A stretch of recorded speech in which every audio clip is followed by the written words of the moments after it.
Bonjour et bienvenue dans ce décryptage. Aujourd'hui, on plonge tête la première dans un phénomène complètement dingue, l'évolution de la cybercriminalité nigérienne. C'est un écosystème où la technologie mondiale, la pauvreté systémique et la culture pop entrent tragiquement en collision. C'est absolument fascinant et surtout, on va voir qu'il faut vraiment regarder bien au-delà des simples gros titres pour comprendre ce qui se passe. Pour bien saisir cette culture, il faut faire un tour dans les rues de Lagos. Le dramaturge Inua Elams y a remarqué un détail frappant. Des graffitis Beware of Fort 19 peints directement sur les maisons. Le but, empêcher les escrocs de vendre des propriétés qui ne leur appartiennent pas. Ce terme, 419, ça vient tout simplement du code pénal sur la fraude. Mais le truc, c'est que ce crime est devenu tellement enraciné qu'il agit littéralement comme un lubrifiant pour le capitalisme local. Ce n'est plus juste une petite arnaque de coin de rue, c'est un véritable système de survie financière. Et pour se donner une idée de l'ampleur vertigineuse de l'argent qui circule, imaginons un instant l'influenceur Instagram Momfa. Lors de son arrestation pour blanchissement d'argent présumé, les autorités ont saisi ses montres-bracelets. Et bien juste les montres, c'était évalué à 20 millions de naira. Ça montre bien à quel point ces réseaux permettent d'afficher un train de vie complètement extravagant sur les réseaux sociaux. Ce qui nous amène à une anecdote assez surréaliste. En 2008, Colin Powell, une figure incontournable de la diplomatie américaine, s'est retrouvé à échanger la géopolitique contre une chorégraphie. Lors d'un festival à Londres, il a dansé, sans en connaître les paroles, sur le tube Yahoos du chanteur nigérien Olu Mintain. Première grande étape de notre analyse, les bandes originales de la cybercriminalité et les fameux Yahoo Boys. Cette petite danse de Colin Powell, faite en toute innocence, a en fait donné une sorte de tampon de validation mondiale à un morceau qui célèbre ouvertement la fraude. C'est littéralement ça qui a propulsé la sous-culture flamboyante des Yahoo Boys sur la scène internationale. Si on regarde la chronologie, on voit très bien comment tout ça s'est mis en place. Ça commence dans les années 90 avec les fameuses lettres d'arnaque du prince nigérien. Puis dans les années 2000, l'essor des cybercafés fait exploser le phénomène des Yahoo Boys.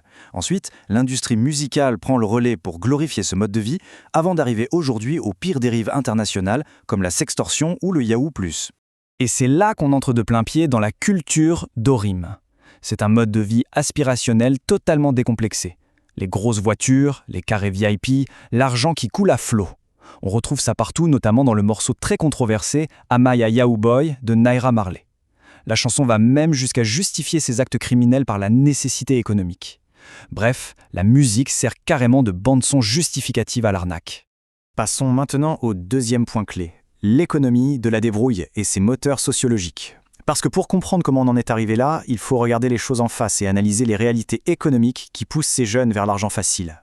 La réponse, elle est dans ces chiffres. Et ils font mal. 35% de chômage chez les jeunes et plus de la moitié sous le seuil de pauvreté.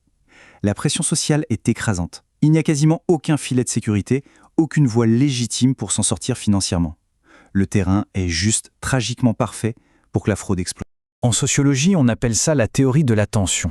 En gros, c'est l'écart immense entre la richesse qu'on nous vend partout et l'absence totale de moyens pour l'atteindre légalement.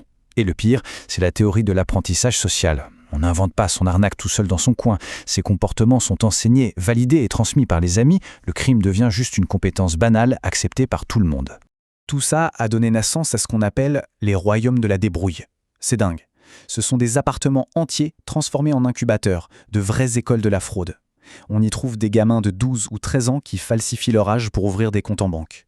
Ils apprennent les bases de l'arnaque avec un seul but en tête, se payer le style de vie qu'ils voient défiler tous les jours sur Instagram. Et nous voici à la troisième partie, le tournant sombre, avec la vague de sextorsion.